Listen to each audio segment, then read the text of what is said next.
Let's smell what Aromatix has been cooking.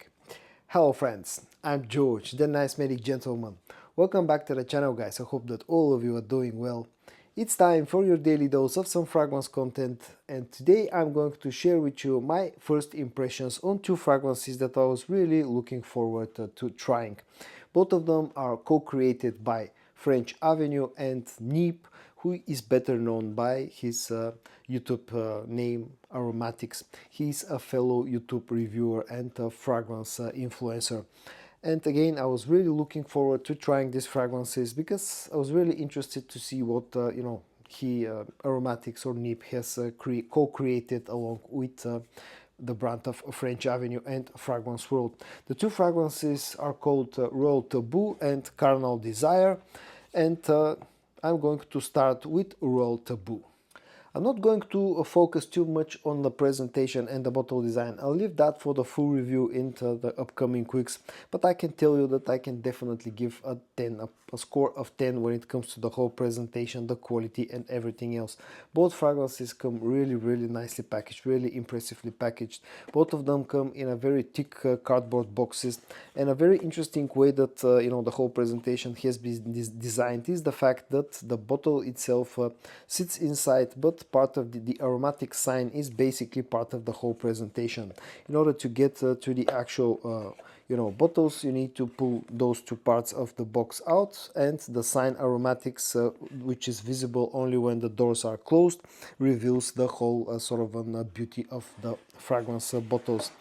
Now, in the case of Royal Taboo, the finish is this sort of a dark brown finish, which reflects the scent of this fragrance, which has a strong note of tobacco, something that I'll talk about a little bit later.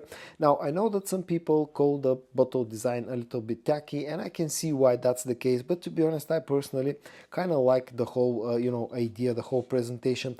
The only thing that I don't really like about the whole presentation is the fact that both bottles have this sort of a rough finish on them, which feels like a stone or something like that.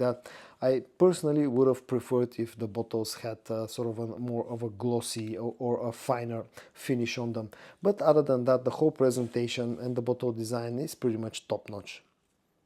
Now, the reason why I'm starting with Royal Taboo is the fact that this fragrance contains a strong note of tobacco, and when both fragrances were actually announced, the whole description that was given sounded very interesting to me, and I was really looking forward to trying Royal Taboo basically more than I did Carnal Desire. But at the end of the day, this actually didn't turn out to be true, and I actually enjoy more the other fragrance, but still I'm going to quickly talk about Royal Taboo. Now, first of all, keep in mind that I've had those fragrances for 3 days, only 3 days. I've worn them all 3 days in a row, so I've given them 3 full wears.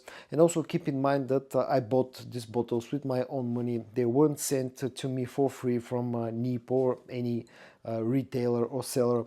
I bought them with my own money, something that I wanted to mention out.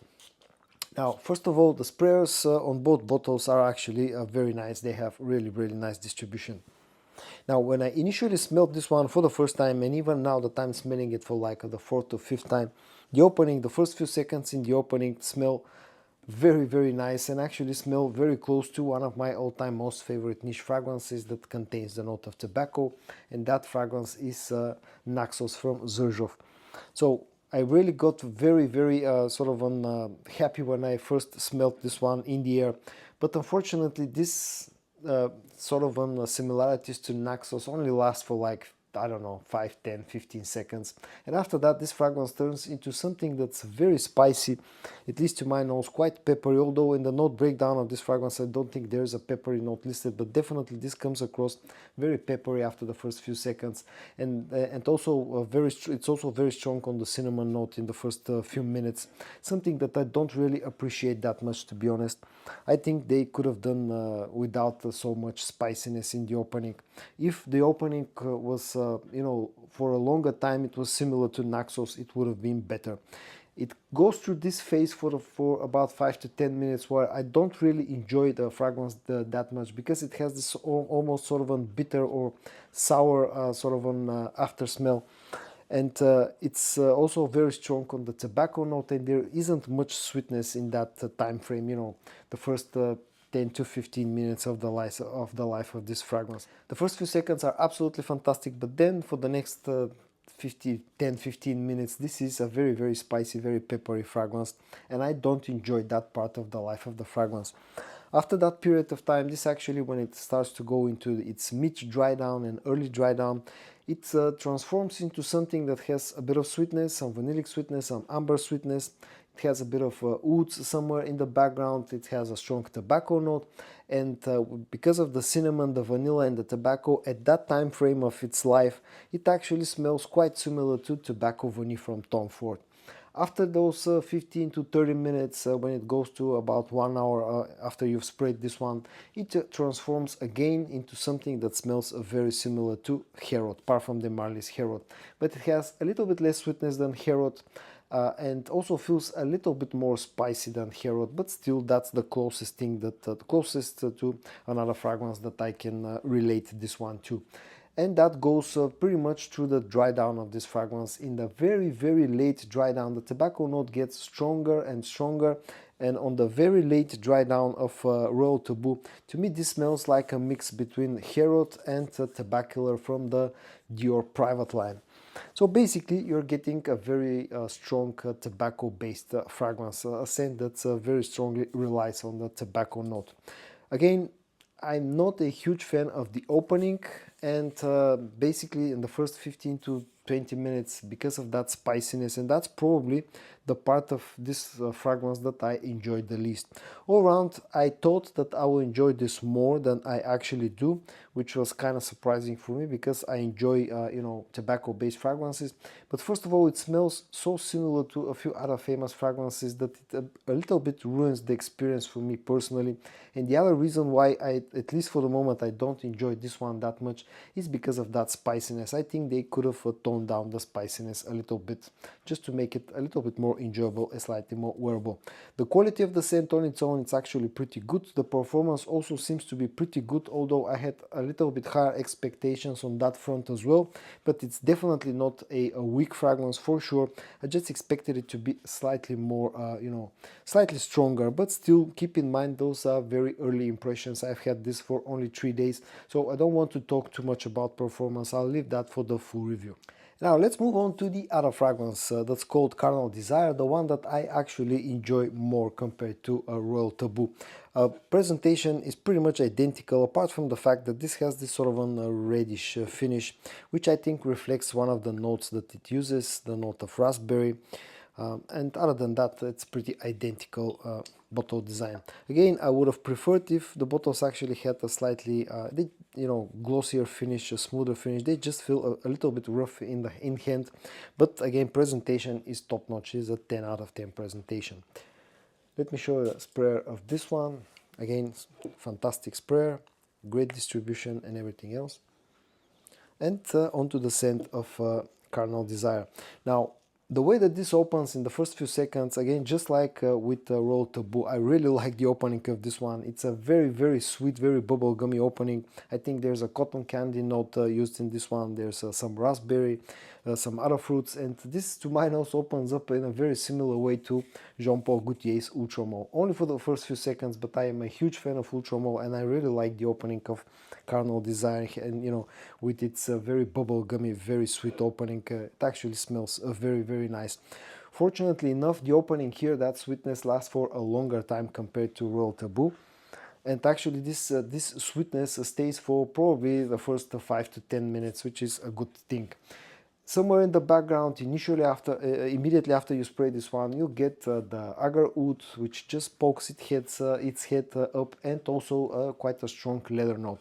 And the more this dries down, the more woody it becomes, and the more leathery it becomes. And with the more time passes, it actually starts to lose a bit of that fruity and bubblegummy sweetness from the opening. The dry down of Carnal Desire is basically a mix of the agar oud and the leather notes with a bit of vanillic sweetness sweetness, maybe some amber sweetness, and just a hint of remains of the fruity sweetness from the opening. And it's actually a very enjoyable dry down as well. Now, if that note description or scent description sounds familiar to you, you're probably guessing that this smells very familiar to a very hyped up, a very popular niche fragrance at the moment, which comes from the brand of Maison Crivelli, and it's called Oud Maracuja. And you'll be right, because this has very similar vibes to Oud Maracuja. Although this is a lot sweeter than Oud Maracuja, it has a lot toned down leather note compared to Oud Maracuja, but it definitely carries the same DNA as Oud Maracuja. It's fruitier, it's sweeter, it's more bubblegummy, it's more wearable than Oud Maracuja, and it's like a more unisex or maybe even slightly more feminine take on the scent of Oud Maracuja. And I've been actually enjoying Carnal Desire quite a lot, and more than Royal Taboo. And I forgot to mention one thing about Carnal Desire. This one also seems to have a pretty decent performance, at least from my initial wearings. Although this one, at least in my experience so far, this tends to project a little bit weaker compared to Royal Taboo. Now, I'm not going to quote figures, exact figures when it comes to performance. Again, keep in mind those are very initial impressions. I'm going to give them some time to macerate and reach their full potential before I actually talk about exact figures when it comes to performance. Also, keep in mind that I'm going to give both of them time to macerate and develop when it comes to the scent profile as well. My final judgment on Royal Taboo, it's not my final judgment on Royal Taboo. Right now, I don't like it that much, but I'll give it some time. Maybe with time it will develop and evolve into something a little bit better. Maybe that spiciness will settle down a little bit. If that happens, then probably I will enjoy more Royal Taboo.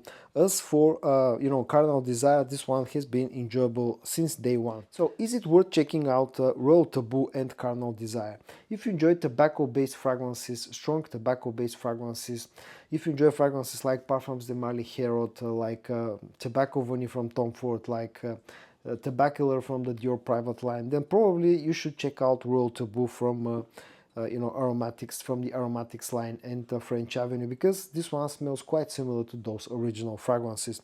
On the other hand, if you like Oud Maracuja from Maison Crivelli, or if you find it a little bit too challenging, you enjoy it but you find it a little bit too challenging, then definitely you should check out Carnal Desire, because this is a more wearable version of Oud Maracuja. At the end of the day, I was a little bit disappointed, at least for the moment, from a Royal Taboo, but I've been enjoying Carnal Desire. So guys, in today's video I shared with you my first impressions of the two fragrances recently launched by Aromatix and French Avenue. I hope that you found this video interesting to watch. If you did, give it a like, and I also hope that you're going to join me tomorrow for your daily dose of some fragrance content. And until then, stay safe and bye bye.